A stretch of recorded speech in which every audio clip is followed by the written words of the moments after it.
It's always good to discuss building a digital state after hearing, the scary landscape of the cyber threats. It really sets the scene for talking about digital advancements. But alas, we will try to do it nonetheless. The name of this topic today, or the name of this panel, as you can see on the screen, is How to Build a Digital State Citizen-Centric. Citizen-centric is even put in apostrophes because it implies that we perhaps don't really know what it means. But what I think is very interesting about this panel and how it will tie into the other discussions is that instead of asking what to do to build a digital state citizen-centric, it's about how to do it. And by the end of this discussion, I hope at least to some extent, you will have gained some practical knowledge as into how should we be doing this. Because we all know that every question can be answered with let's do better communication, let's work more together, let's share more information, let's invest more. The question is, how do we actually achieve these different things that we should be doing? And I think this will build for an interesting panel discussion today. The panel is set up in effect in 4 different modes, and the 5th mode will be, 4 blocks, and the 5th block will include you, as in the panelists' questions of the panelists from the audience. The first starting point for this discussion will be defining the citizen-centric state, then discussing what are the blocks of it, then the challenges, and then the most interesting part of this discussion, how to overcome these challenges. And on this panel with me today, I have an excellent crowd, starting with the Secretary of State for Digitalization or Digital Transformation from Belgium. I will allow you to say a few words about yourself as well, so I won't pre-script everything. In addition to that, obviously, we have the private sector present on this panel, because without the private sector, there's no point in having these discussions. We have the CEO of IDAKTO, Hassan Maad. He has over 20 years of experience in this sector. The IDAKTO these days works with the French and the Moroccan government in providing EID solutions, but not only. Then in addition to the Belgian Secretary of State, we have a former minister. So whilst perhaps the Belgian Secretary of State is perhaps bound a little bit by implying political correctness into his remarks, we have a former minister who is not bound by these things, so he can be as open as he wants to. And perhaps our Belgian Secretary of State can just nod along if he needs to.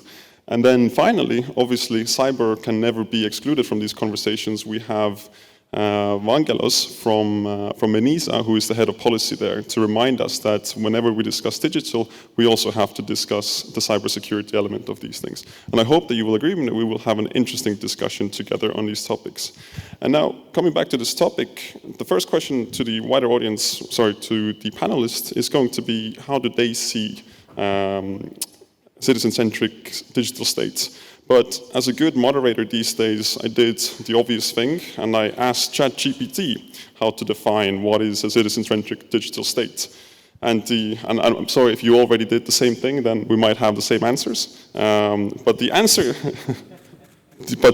that I got from ChatGPT, and we can see whether this discussion you agree with me or not, is that it's a form of governance that places the interest, needs, and the participation of its citizens at the center of delivering policy, delivering services, and engagement. And then the question is, why do we need this? I think it's frankly obvious. We all want better services. We all want better solutions. We want less bureaucracy, less clicks, less red tape. We want things to be more seamless in our daily lives. After the COVID crisis, I think there was a huge increase in the demand for digital states and digital services. And now the question is, are we able to keep up with this demand? Is the demand still there? And with the more advancement of technological solutions in the years to come, are we able to keep up? Do we have the agility to actually keep building these solutions? Now, I don't want to answer all the questions that will be posed to the panelists here. I just wanted to offer a brief introduction. And I will start with Mathieu and Michel on this panel. And I will pose the first question, perhaps together with the second question that I also posed to you when we were preparing for this, is that, in your view, how would you define a citizen-centric digital state? Could you offer some examples, perhaps from the Belgian side? And once you've done that, could you also highlight a little bit on what are the needs of the citizens that we're trying to solve at this point? And then I will turn later to Admirim here to offer his view to it, and then to the private and cyber area. Thank you. Thank you very much for the invitation. That's really important for us, because in Belgium, and I think overall in the world, we are building more digitization, putting the citizen in the center of attention. I think we could summarize our attention at transforming the citizen to a client. That's really something important, because I think that today the citizen is used to be taken by the hand by companies. The Google experience, the Amazon experience, the Microsoft experience, where he can find anything he needs in a safe environment. And I think that too often when the administration, the public services are digitizing, they are digitizing for themselves to simplify their own life. I think we must turn around and put the citizen in the center of our attention. That's what we try to do in Belgium. But one of our problems, and specifically in Belgium, because we are a complicated institutional model with region, province, cities. One of our problems is that we digitized our services in silos. So justice digitized itself. The police, the taxation administration, and at this point, there weren't any tentative to summarize a common tool, a common architecture given to the citizen, and placing him in a situation where is a client. That's something that's really important for us, and since a few years, and that's really interesting because you mentioned my past life. I was president of a province. Walloon-Brabant. So, I used to work in politics, but in the local administration, and we tried to build some common tools for citizens. But rapidly, I identified that too small. If the territory is too small, you cannot be efficient.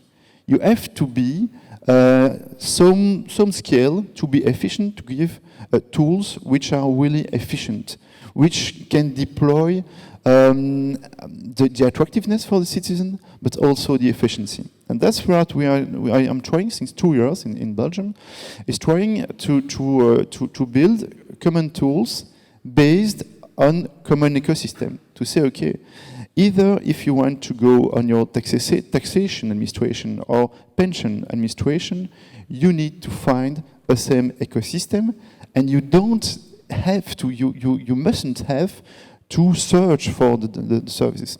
And the way we develop that strategy is by building what we call a digital wallet. We are not the only one to call it like so.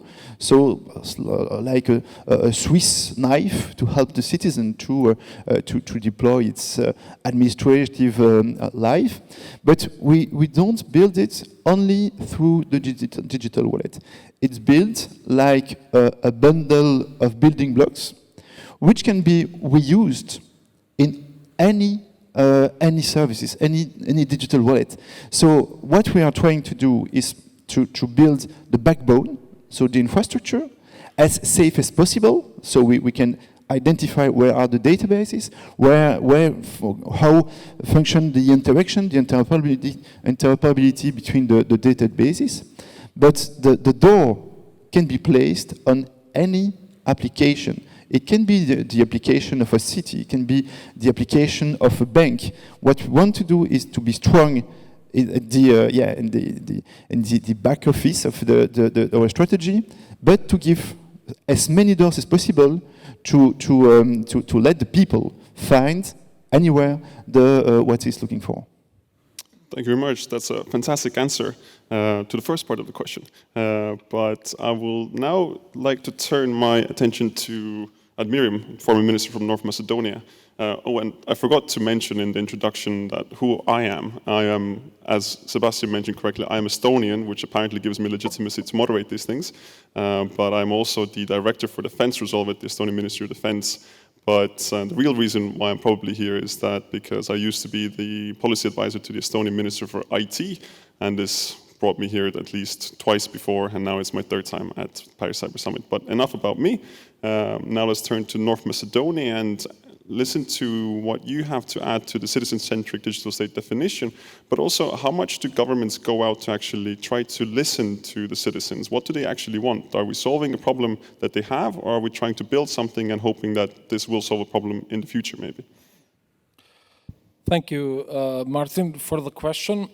I think that theoretically, to do citizen-centric digitalization, best way would be first to do some qualitative research where you actually ask the citizens what should be prioritized by the government.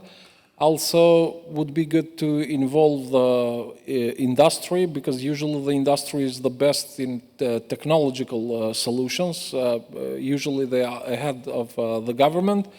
And also academia or universities, which usually do research on citizens' needs and try, to summarize from all these sectors and do citizen-centric digitalization, be it for administrative services or health or education and so on. But practically, we know that it's not always easy to bring together all these stakeholders. I can refer our case last year when I was sworn in as a minister. I found that because it depends. I think it was good point that it depends how a certain country is organized. In our case, is similar like in Estonia, where you have a central point, which is somehow responsible for digitalization for all ministries. So when I was sworn in as minister, I found out that we had around 150 e-services, but most of them were never being used because,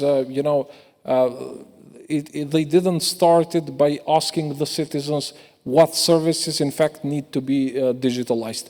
So what we did with my cabinet, we formed a group of IT engineers who would go in different ministries, like the Ministry of Interior, which gives a lot of services to the citizens, then registry office and so on. So by talking to those employees, they found out which services are most sought for by the citizens. And also in countries like North Macedonia, we see digitalization in the context of fighting corruption and bribery, because many times it happens that, where there is this big flux of citizens asking for services, bribery might be, part of it. So the idea is that in those kind of cases, you digitalize that process, so you reduce the human factor. So after we did it for like 3 months, we came up with a list of dozens of services which are,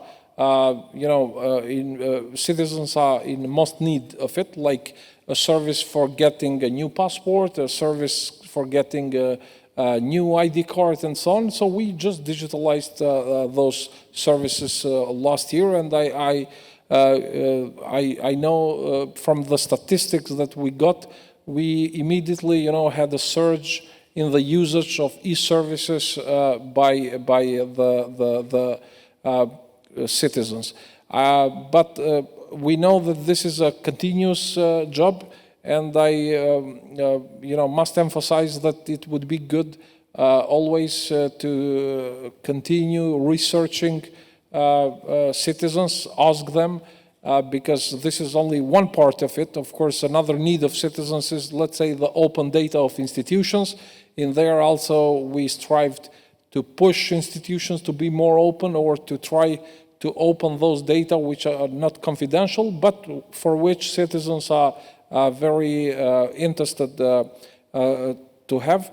So it, takes a comprehensive effort of the government institutions to really do digitalization in a proper way and in a way where you have the citizens in the center of the process.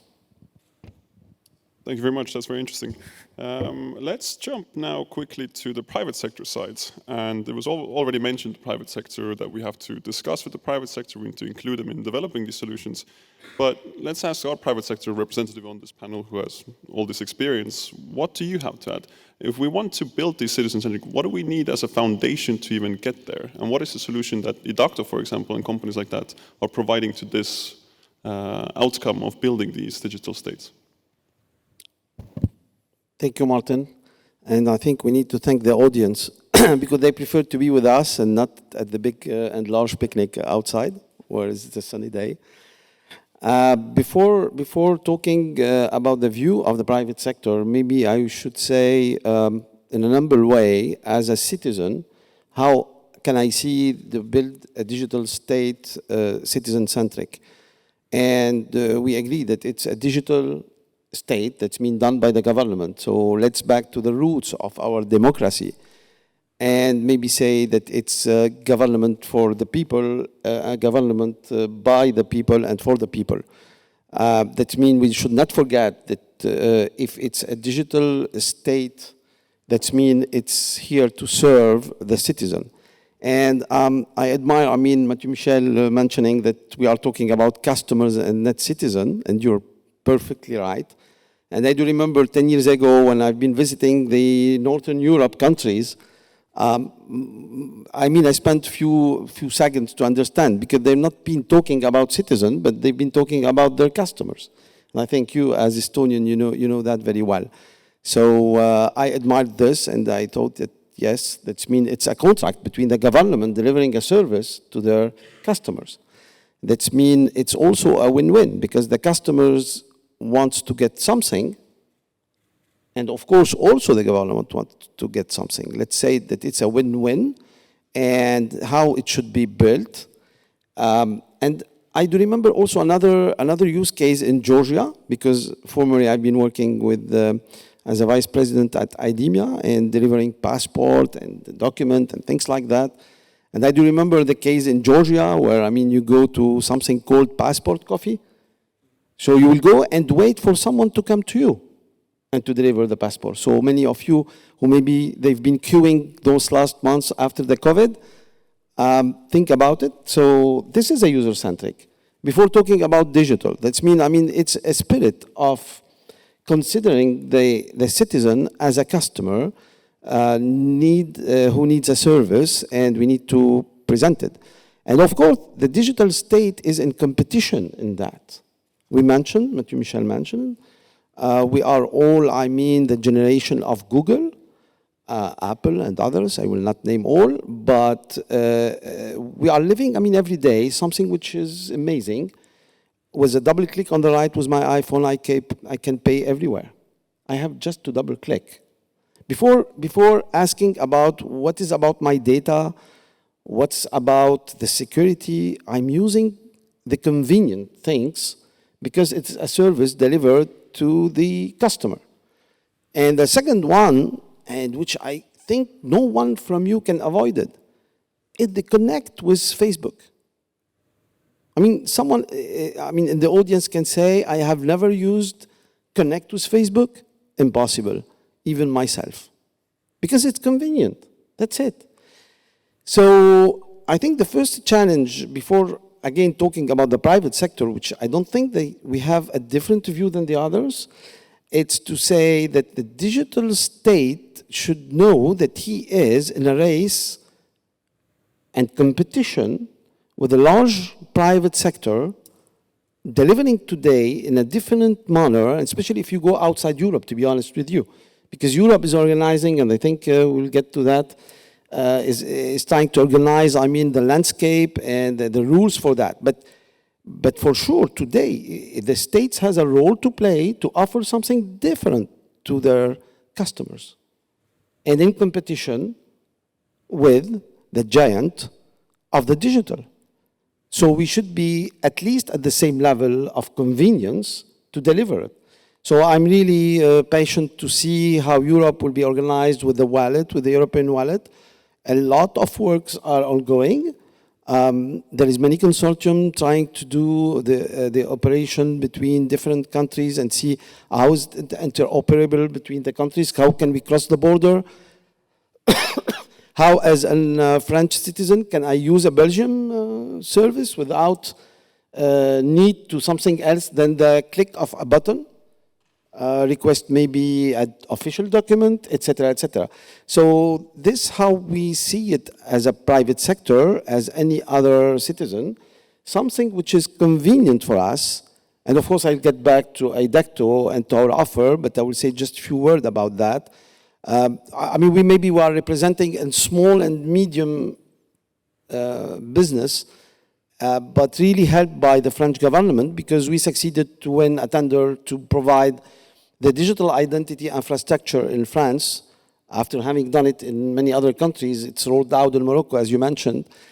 So we consider that to build a digital state, there is a foundation block, which is the digital ID. Because we cannot make it easy, smooth, and very convenient for user if they cannot identify themselves and authenticate in an easy way, and of course in a secure way, protecting their privacy, protecting their personal data. And this can be a service comparing to the other giant in terms of where they have to deliver many things also, but maybe not to identify me as a citizen. I will not cross the border with my Facebook account. Sorry if someone from Facebook is here in the room, but I will not. I'm expecting, especially as an European citizen, to identify my person online or crossing the border with something which has come from the state, from the government. So this is my view on maybe the subject to introduce. Thank you very much. And I think this opens up the real good gateway to go over into the cybersecurity element of this, because what you effectively mentioned is I trust the government more than I trust Facebook as perhaps a signing in service to, for example, do my taxes, or in the case of Estonia, we can vote online in different elections. I trust my government slightly more than Facebook to cast my vote in an election. So let's go over into the cybersecurity element of this and ask our representative from ENISA here, where does cybersecurity fall into this discussion of citizen-centric digital states? You know, on the one hand, we want convenience, obviously. We want the least amount of, hassle, but we also want it to be trusted. So how do we balance those two elements from it? Yeah. So thank you, Martin. Thank you also for inviting me. It's a pleasure to be in this panel. So cybersecurity should be an integral part of all the efforts, to build a digital state, or at least a strategy towards a digital state. I think we see more and more public administrations, governments, digitalizing, outsourcing, offering services to their citizens. It became also very apparent, during the pandemic as well, that that is the right way to go. And as we go in this direction, we all face, serious security and privacy challenges. First of all, the culture, the cybersecurity component should be built up from the very beginning and should be an integral part of the whole strategy. That is my first advice. It cannot be a feature that comes back at the end, after we have concluded the process. And here comes, for example, the identification, the access control, which is apparently an important component. So absolutely there should be the appropriate provisions, for ensuring who gets access to the services, what kind of data this person gets access to, or what kind of services, and so on and so forth. So that is an important component. The second component, in my opinion, is also the use of the cloud, because most of these services run in a cloud. And I think it becomes apparent that the government, the public administration, has the ability to run their own governmental clouds, so that they have full control of the data and the processes and so on. At least this is what we hope and we recommend at ENISA to do. There might be public-private partnerships in place, but definitely the government has to have a role in this play. And they should follow, norms. They should follow, standards. They should follow good practices that have been developed. And ENISA has issued numerous good practices and guidelines over the years on the use of the cloud, and we are building up now a certification scheme, which is not public yet, but there is I can report very good progress of it. In addition to the cloud, we have the data and, protecting the data and how we can use the data. And there, we have from one side the privacy aspects, where we have to comply with all the privacy regulations of the Union, an important component to ensure the trust of the citizen. And then we have, of course, how we can ensure that the data are used by other services, or what we call open data government or data governance policies and so on.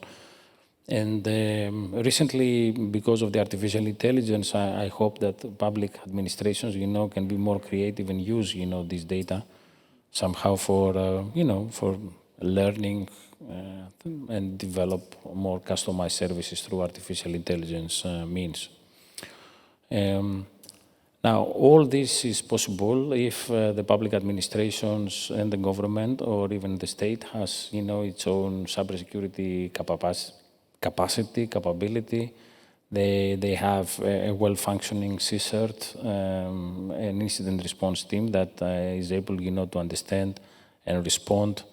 It doesn't need to be dedicated 100%, for this purpose. It can be a more general purpose CSIRT of the government, but that is absolutely an important component.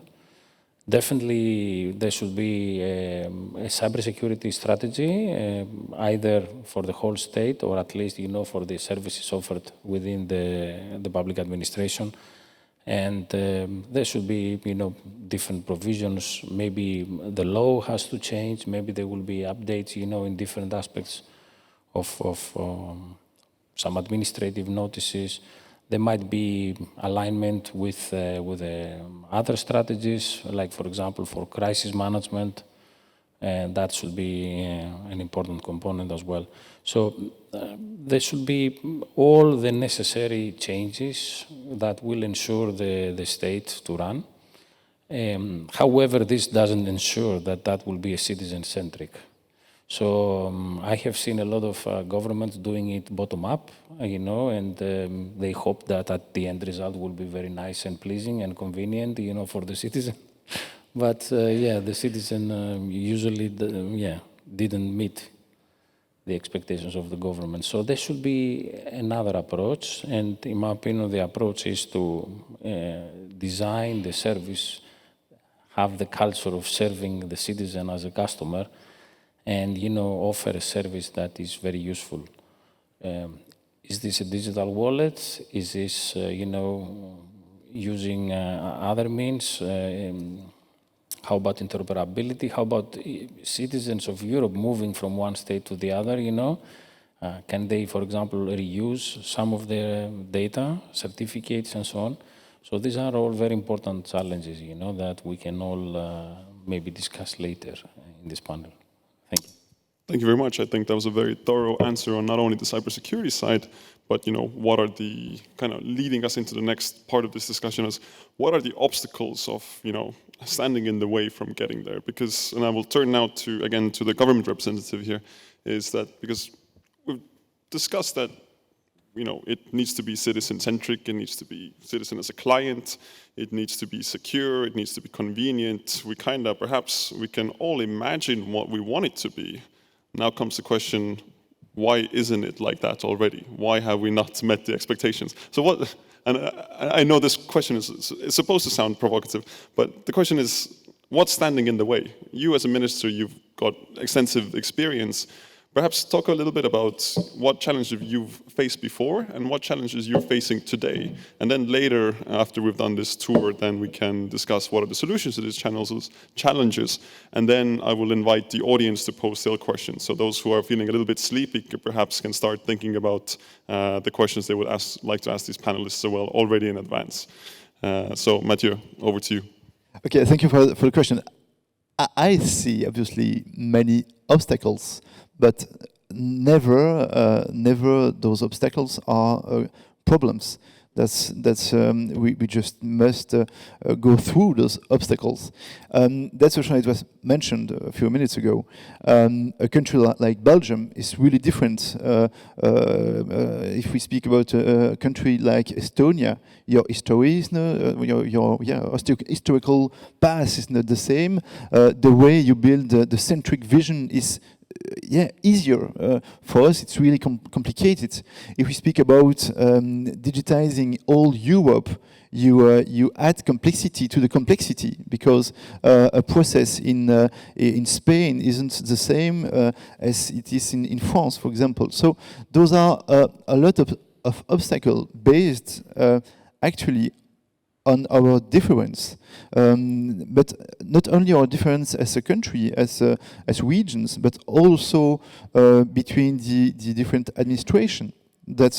And we know that there are a lot of awaitings from the population, because they are used to use private sector application, which are really way in advance if you look at the administrative application.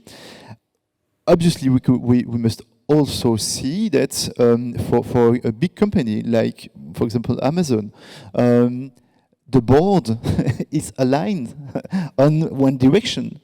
It's treating the people as a customer to make profits, and that's not a problem.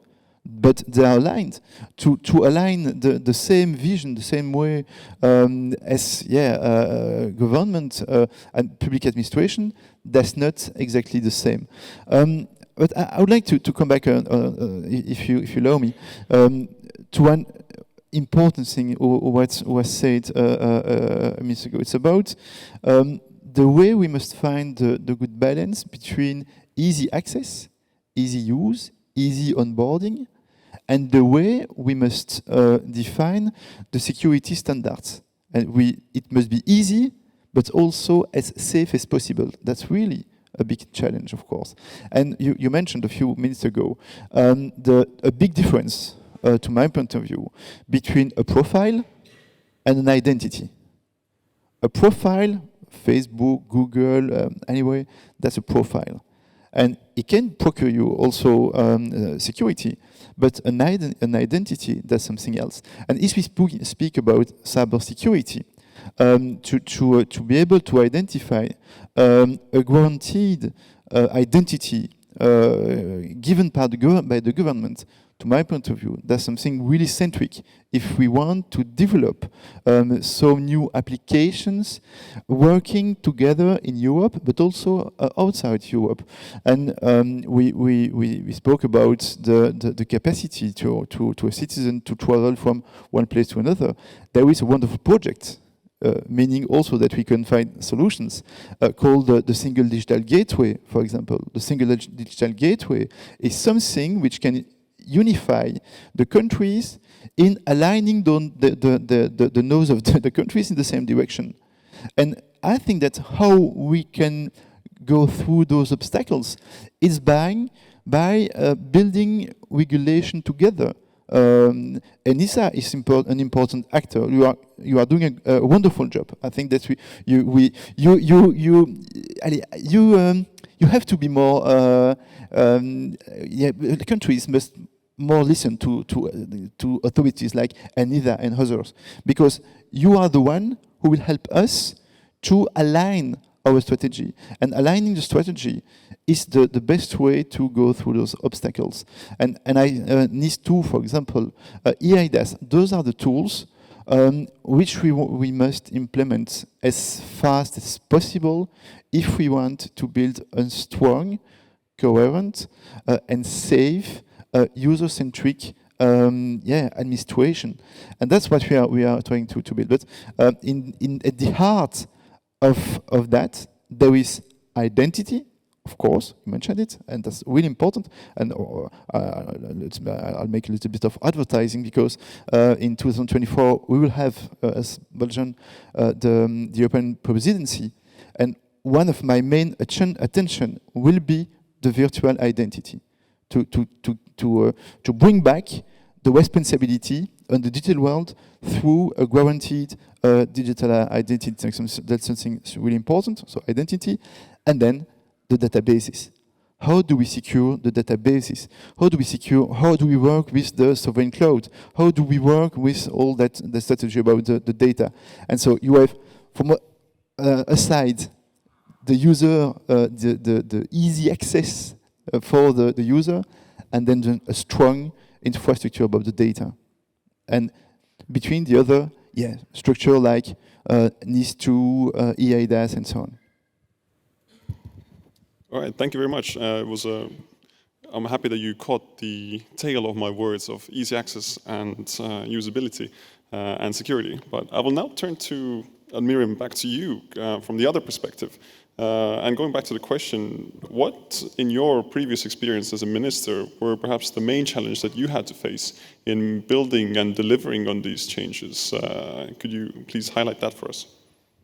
Yeah, I would like just briefly, before I mention my experience, when we talk about obstacles to digitalization, I believe that let's say in bigger countries like France, Belgium, Germany, because with some colleagues from these countries I have communicated, the biggest challenge is how to integrate these legacy applications that they were using or are using still into this new, digitalization concept. And of course, it's always a challenge and one of the obstacles. From my experience, what I have seen, biggest challenge from the political point of view is the will, or the lack of will, let's say, of politicians to do proper digitalization. Because you see,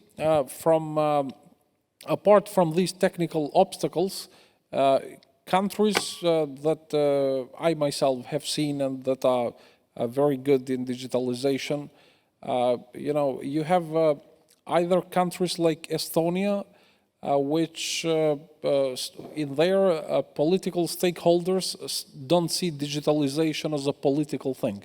They see it as apolitical, so no matter if the right or left comes into the government, that is always a priority, and the focus is in there.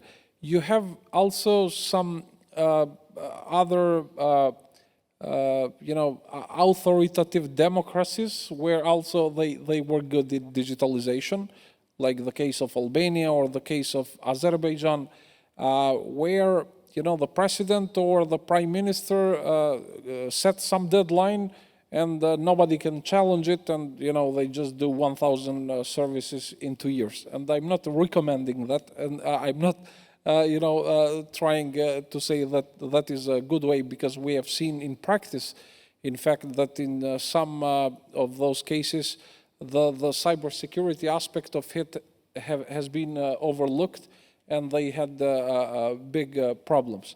But I think that this obstacle of the political will should be solved ideally like it was solved in Estonia, where they started really early, and somehow all stakeholders said that this is a big priority, and no matter who comes as a new minister or a new government, the show must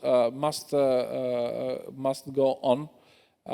I can mention a case in my experience where, from the research that we did, was that in order to have proper digitalization, somehow you need to have around 1,000 services for e-services for citizens, and we had around 200. So that's why I went in the government to recommend that in the next 3 years, in order to reach the 1,000 benchmark, we need to invest almost 10 million euro to do it.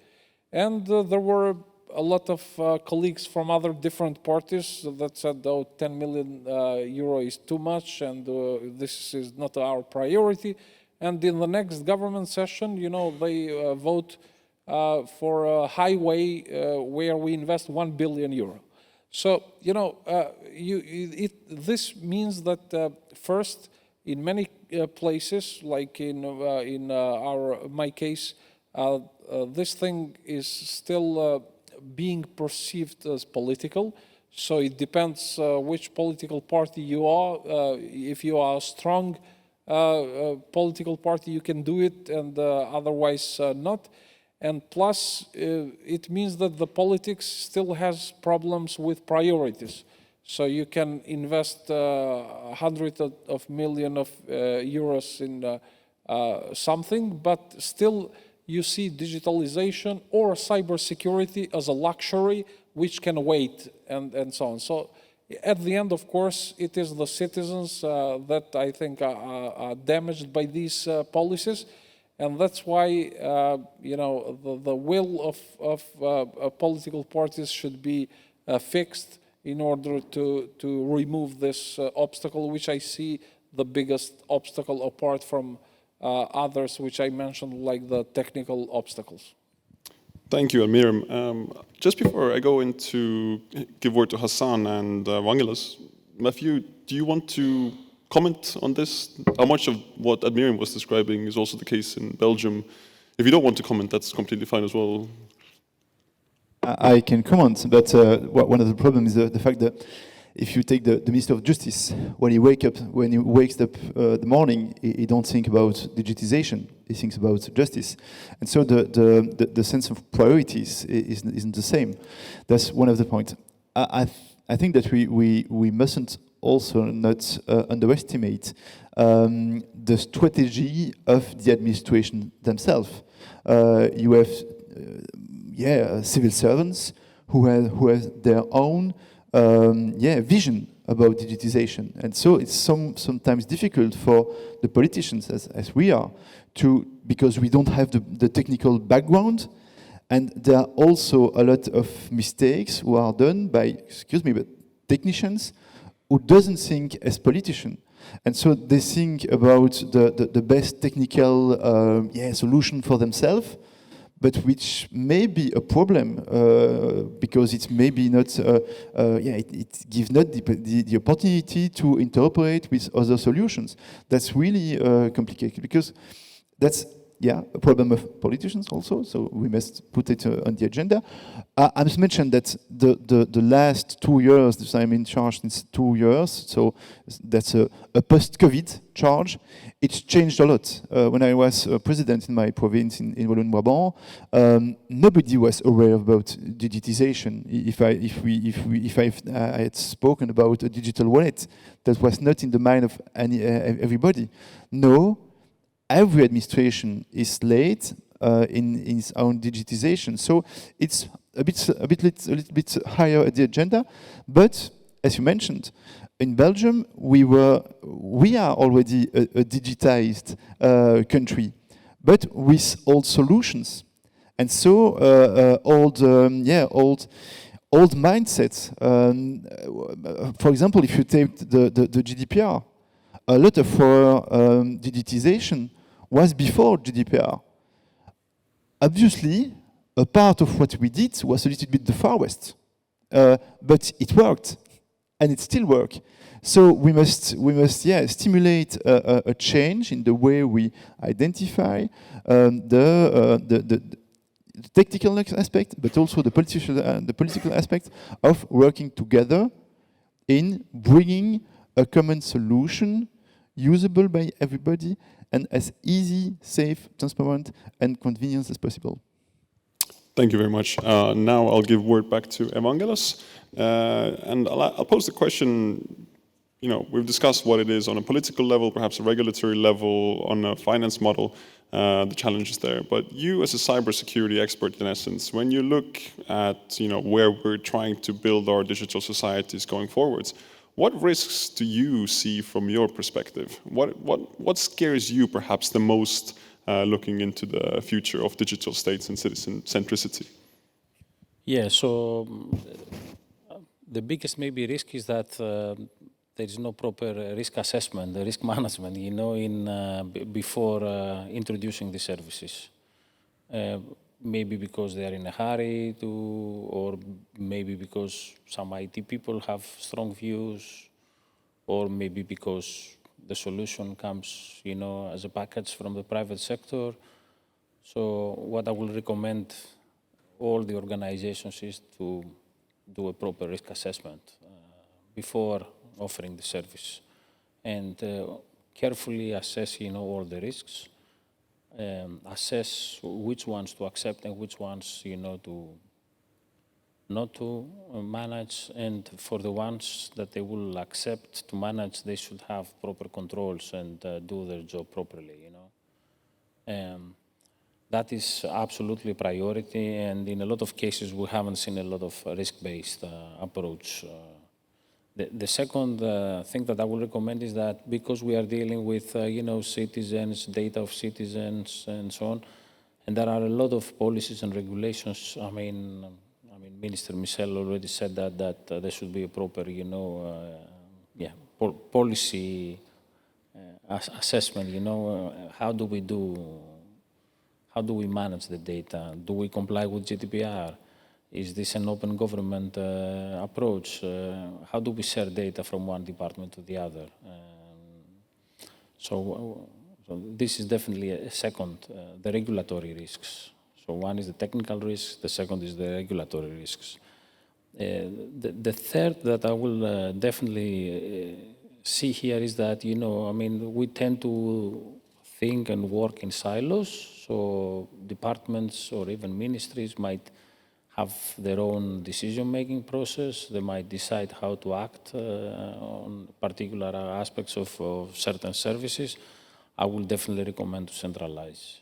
I will recommend that there is a ministry that deals with, digitalization. There is a proper person. There is a strategy. There are people, and they pursue the strategy and they unfold the strategy, and hopefully the strategy spans beyond the mandate of one single government, and there are enough resources and the people know. And this comes now, of course, the cybersecurity part, because there are a lot of elements related to cybersecurity, and these elements have to be properly aligned with other, let's say, considerations about cybersecurity. So for that reason, the public administrations are now part of the ENISA Directive too, so they are going to be liable like other sectors, They have to comply with the rules of the ENISA Directive and also report incidents, because we have seen the last 2-3 years that they are in several cases the weakest link. So they suffered attacks, and that is a little bit painful, not only for municipalities and other public administrations, but even for the government to see that, and the reputation, then the trustworthiness of the service is affected. So there, how quick the government responds, how the public administration responds, and how this relates with the cybersecurity capabilities and the strategy of the country is absolutely important. Thank you very much. I couldn't agree more with this. And now, excuse me. To the private sector side, once again. We discussed, again, from the cybersecurity angle, from the government angle, but we still need, in the end of the day, somebody to actually build these solutions up. We need somebody to actually push the code, write the code, deliver, design these systems.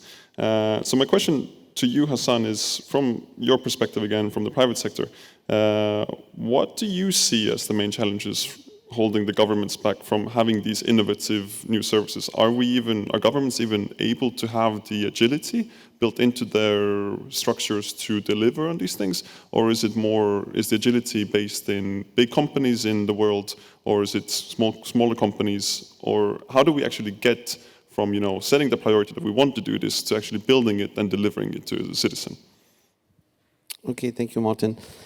I think I will not go that way, saying that we don't have the ability within the government to deliver the technical things. I better would say that the big problem or challenge when we are building a digital state, or specifically a digital identity infrastructure, it's to take it as a technical problem, because we can solve the most complex technical things. I do agree with you, Mathieu, and the security is also one of those challenges. But before thinking technical, a lot of things need to be reviewed in terms of process, again, in the spirit of delivering the service to a customer. And then the technical and the building the digital state and the digital identity block is really easy. Of course, we are helped with that challenge by the regulation.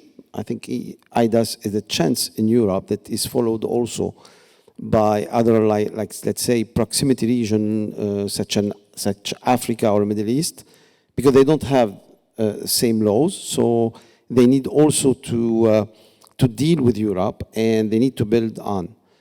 Where private sector is able to deliver is, of course, some of the agility, you're right, but also being with the proximity of that spirit serving a customer, might deliver also in complementary with the teams at the government level. I'm thinking about France, for instance.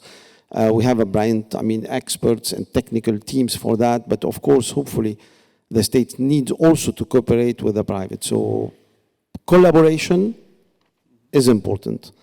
Collaboration, because you need to do it with the whole ecosystem. Collaboration or partnership between public and private, but also between large provider and supplier and small such IDAKTO.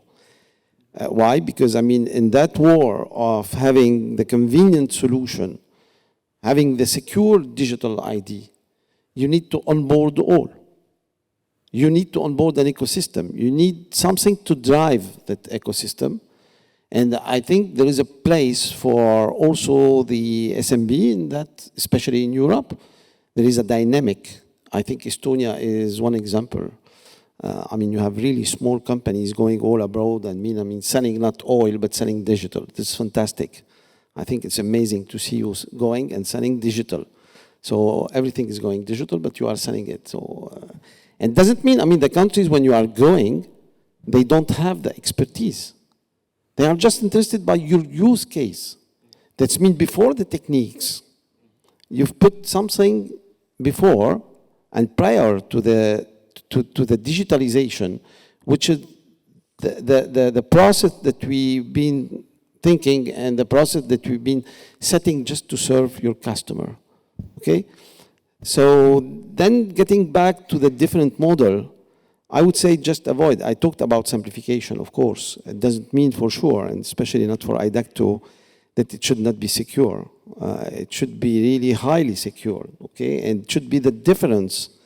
A digital ID infrastructure should be more secure than what it's presented within the private sector as an alternative. But there is a danger, and often we see it in many, or maybe a few years ago, less today, simplifying by centralizing everything. And especially with some government, we have that temptation to centralize everything.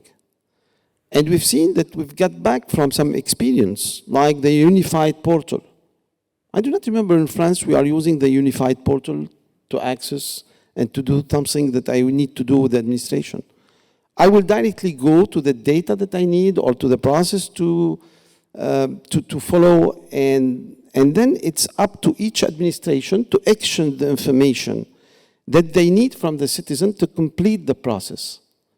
And here we get back to the exchange of information, the security of that, and especially with something that we should build that is based on what I call the consent management. Because we are a customer, we know that our data is everywhere in the state. It doesn't mean if I'm going to the Ministry of the Foreign Affairs, I need to give my healthcare file without my consent. That means any digital state built on digital ID infrastructure should take into account, the consent management. Keep the data where it is, because it's easier. You cannot, within Justice Ministry, decide to centralize the information with another one. You will spend your time, trying just to solve political problem. But so you need to find that digital ID system that is able to identify clearly and securely the citizen, the customer, and then ask for his consent when it comes to exchanging information between ministry. So our view at IDAKTO is to really keep that data where it is, and then to collaborate and to make a real consent management to exchange those data between ministry. A lot of work is ahead. 1 second.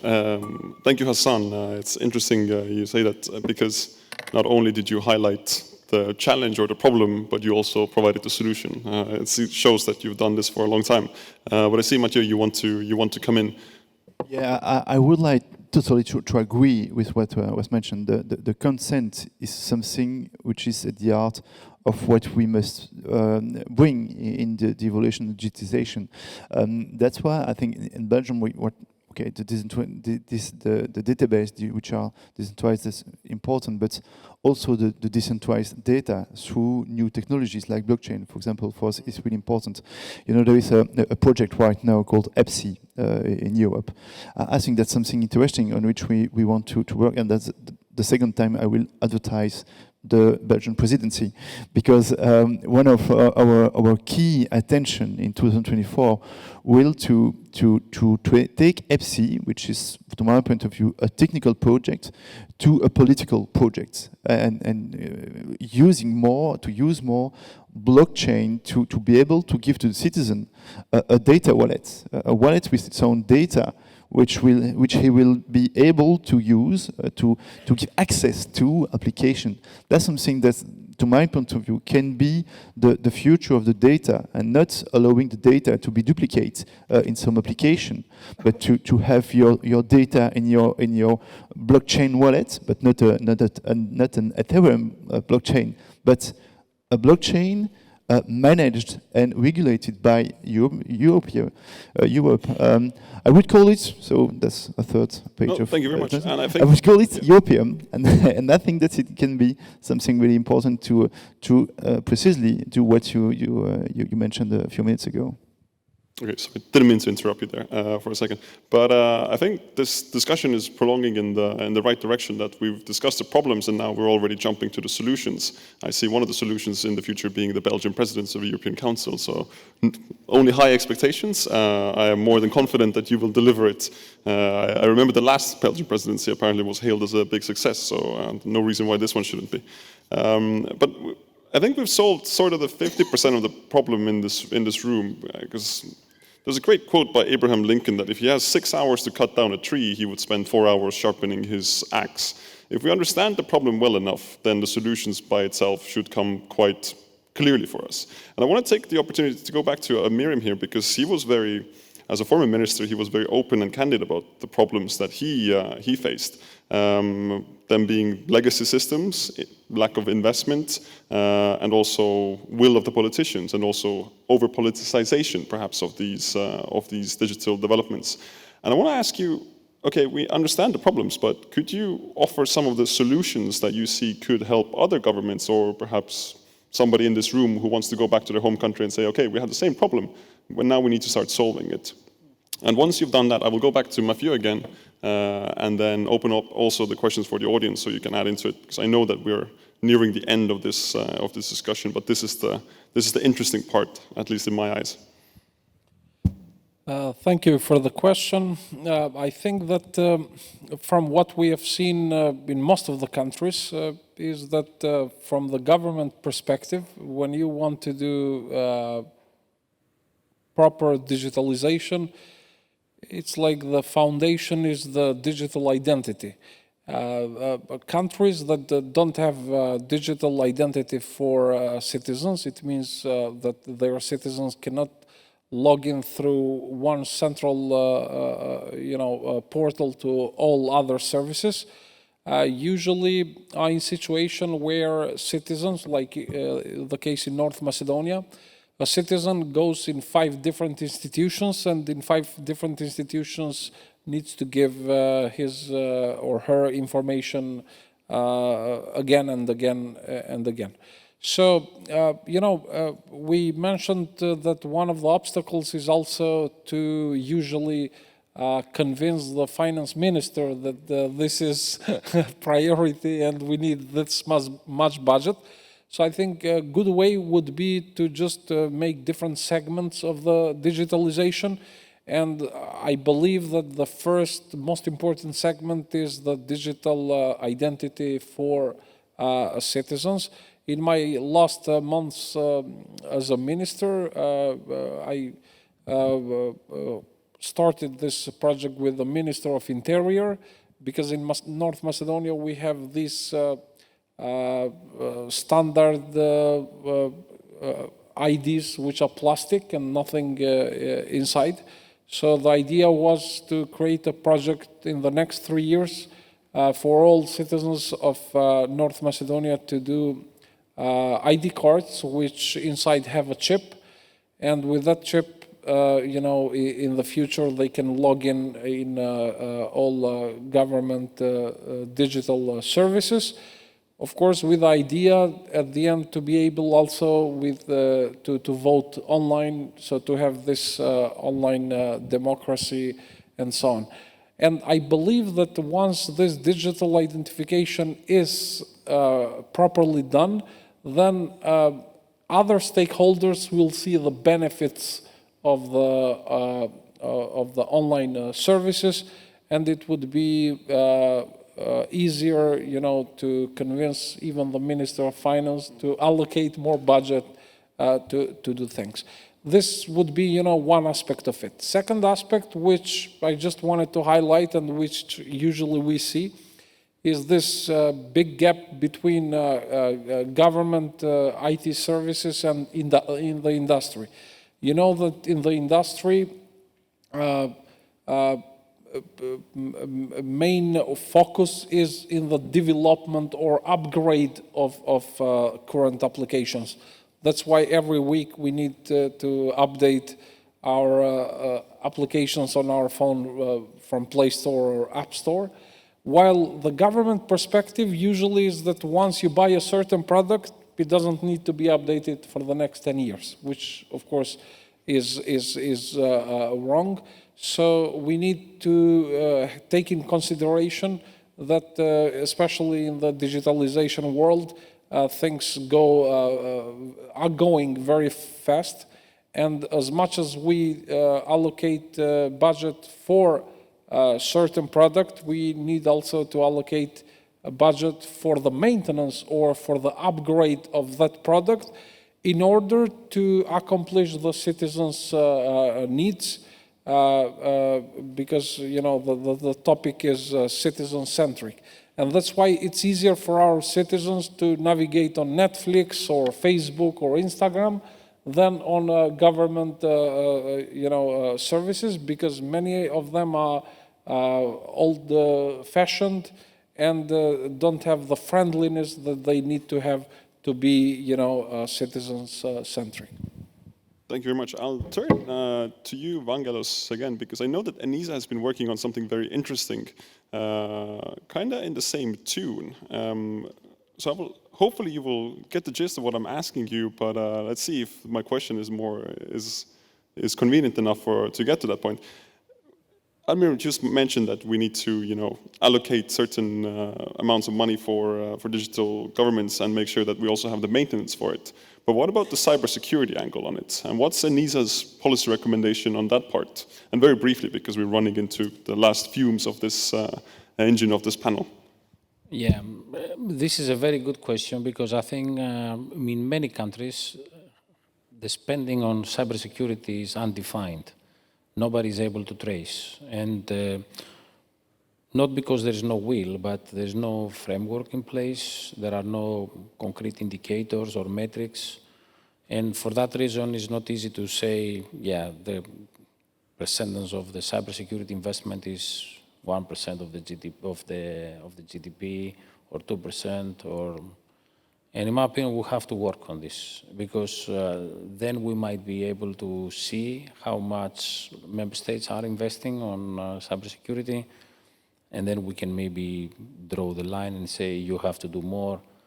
And I will recommend member states to reflect about this. I know that in some countries they are quite advanced. I know in your country, in Estonia, I know the person who drives this work. And at ENISA, we do our best. I'm saying this because in a lot of cases, cybersecurity seems to be a perception and not a facts-based or an evidence-based science.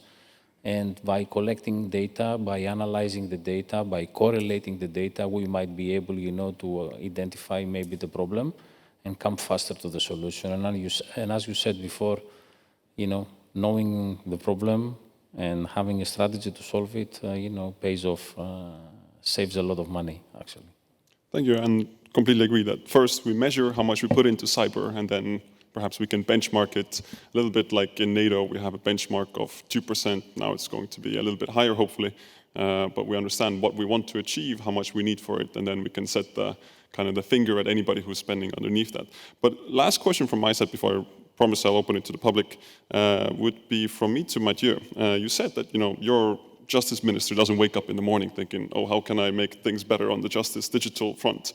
But it's a question of political priorities in the end of the day. The budget from the finance minister always comes down to what is a topical subject, where do we need to put the money? I mean, there's a fixed amount of money. The question is, how do we use it? Right now on the streets outside, we see a very active demonstration of political will. So when we were joking with your colleague a little bit beforehand was that what needs to happen that we have a demonstration on the streets for people demanding, I want a better digital government. Will that ever happen? Or will digital services in a citizen-centric state always be, one of the nice things to have, but not really a priority? And in that situation, how do you convince the finance ministry to give you the money to all these cool things? Yeah, obviously, my butcher doesn't wake up in the morning saying, "Okay, I want a digitized world." So that's our job. That's our responsibility to offer that to them. So that's really important. We mentioned about the budget. That's something really important. We don't have maybe enough data. One of the key attention that we must bring to digitization is the fact that the promise we made about digitization a few years ago was to say, okay, we will digitize and it will cost less money. That's not the case. That's not the case. And so I think that one of the biggest challenge is to do it right, to be able to show, to demonstrate that it can cost less. But today it's not the case. So if you digitize the good way, it can cost less money. I will take an example. In Belgium, for example, we have a tool called the e-box. The e-box is a messenger for the citizen, which can be used to give legal mail to your citizen. By investing 5 million euro, we can save 50 million euro a year. That's really efficient. I think that's how can we make more how could we motivate more the Minister of Finance is by showing that to him, saying that's what I call motivation by inspiration, and not saying it will happen, but showing that it happened in the real life.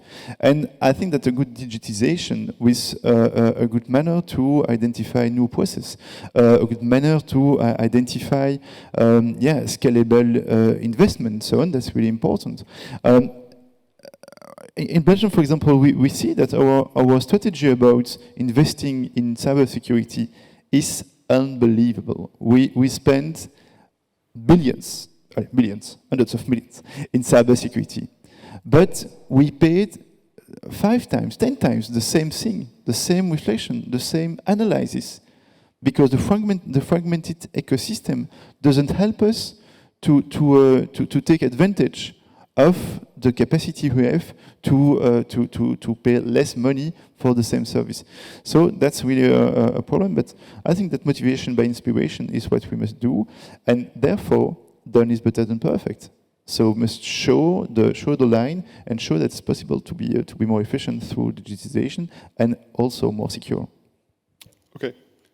See, Hassan, you want to add something very quickly? Yeah, I would add something which is, I'm thinking about, if you want to build the digital state, we should think about how it can be sustainable, and without money it will not.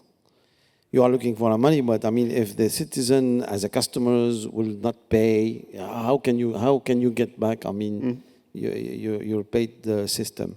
And I do remember in October, I've been in Tokyo in Japan, and I've seen that wonderful news.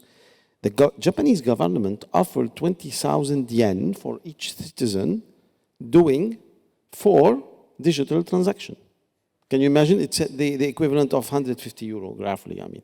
150 euro if you do 4 transactions. I will not see it in France, I think.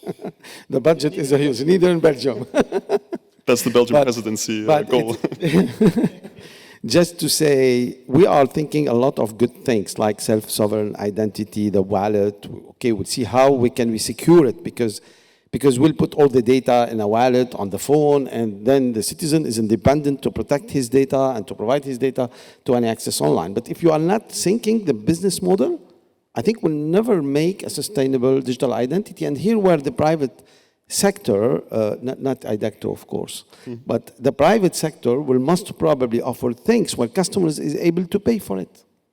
Okay, so I think here where between government and private sector, we need to think about where is the business model and how can we get back the money from building that digital state. Return on investment. I now promise in the very end, in the last few minutes of this debate, I have the opportunity to take one question from the audience. If there is a burning question from the audience, please raise your hand, state who you are, and keep it very brief. If there isn't a burning question, if there is a semi-burning question, then we'll take that too. But if there isn't, that's fine as well. Then we'll take the opportunity to summarize. I was a little bit hoping that there wouldn't be a question, so we would still stick in the same timeline. So you can always ask all the gentlemen on this panel later after this session. But I think then to summarize the discussion we've had, the question was how to build a digital state. We defined it in effect that it has to be citizen as a client. To achieve that, we need to really go out, ask the citizen, ask the industry, and ask the academia, because sometimes the industry will have the answer for us because they spend much more time looking at building these things. Why is it relevant? Because this, in essence, as Hassan mentioned, is the core of our democracy. This is the quality of government service that we can provide to our citizens. So obviously it's an important part. When we discuss what are the problems of it, then the Belgian Secretary of State brought out that it's culture. Culture obviously plays a big part. There were many references to Estonia being some magical country where everything works well. I can assure you it isn't. It's also hard to convince our Minister of Finance to invest into cybersecurity, even if most of our government is already digitalized. It's not it's an uphill battle all the time. The challenges that which Admirim brought out, them being the legacy, being the will of the politicians, perhaps being over-politicized, are also same in Estonia. I think these are relevant. And civil service also working on their interests rather than perhaps the citizen interest. And now the question that we wanted to get to in the end of this, and which we alluded to, was how do we solve these problems? And I think kind of, as we mentioned already multiple times, that understanding the problem is half the solution. Well, we clearly need to start depoliticizing it, but we still need to prioritize it. It cannot be that, you have a great minister who comes in, who will solve the issues, and then a new minister comes in, decides to pull the money out of it, and then we get something that's bad. You need to make sure that, it's not a political priority, but it's a government priority. That it's not something that changes every election, but it changes only when, it's achieved in the end of the day. We already mentioned legacy systems. Admirim mentioned very correctly that when he came into office, 150 services, were not really that used that well. Then he started to reprioritize, look what people actually need. Then you can start looking at, okay, maybe I need to cut some services. Maybe we don't need to build services for everybody if they're only used by a small minority of the population. Maybe we can still use, the old system in these different areas. Obviously, funding is a big question, not funding only for digital, but also funding for cybersecurity element of it. And I think this is, as very correctly mentioned, that we need to show the positive return on investment. And the return on investment perhaps is not only monetary, but it's also, looking at how much we're improving our government in the end of the day. And this should be the ultimate measure. I don't know if we're ever going to have a protest on the streets demanding better public services. Maybe one day, maybe it will only happen when the public services go bad so badly that people get really angry about them. But I think this should be in all of our priorities to nudge our government officials and work towards it, that we demand much more and make sure that our government actually listens to us and not listens to civil service, but the public at its core.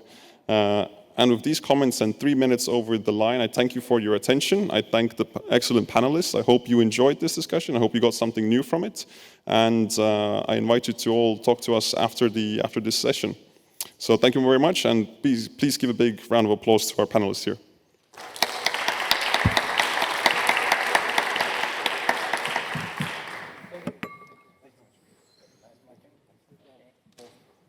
Thank you.